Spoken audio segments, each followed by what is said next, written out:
Well, I think immunology has had a tremendous impact on prolonging human life.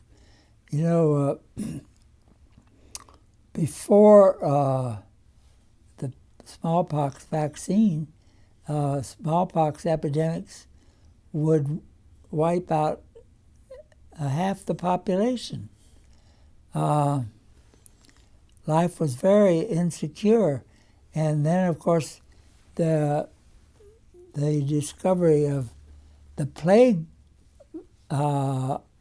bacteria was a tremendous advance. We discovered that the problem came from the rats. The rats were carrying fleas, and the fleas would jump from the rat onto the human being, and people would get plague. And then it would spread from human to human. So we had these big plague epidemics. At one time, I know when Isaac Newton was working on his theory of gravity,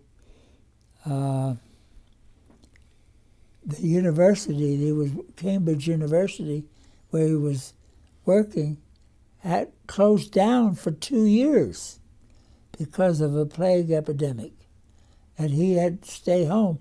And while he was home during those 2 years, he worked out 3 important theories. One was the theory of gravity, and one was the theory of light, that light could be, white light is composed of colors, a light of many different colors mixed together. And he also invented the calculus. And he did all that in those 2 years while he was home because of the plague epidemic. But the point was that there was one big epidemic that wiped out at least a third of the population of Europe. It was in the around 1350. And, you know, all of this discovery of immunology, of how to vaccinate against diphtheria, to prevent malaria, and you know, the most recent epidemic has been the AIDS virus.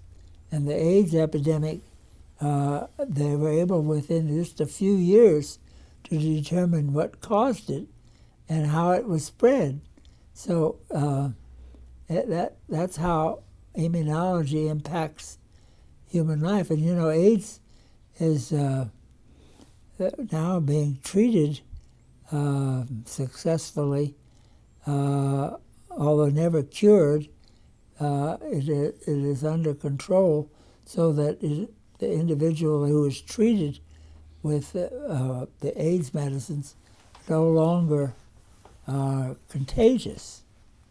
So at least it blocks the spread of the disease a great deal. And that's an example of how immunology has had an impact on human life. And people live, you know, even just 100 years ago, the average lifespan was I think between 40 and 50 years, and it's now between 80 and 90, and many people are living to be 100 these days.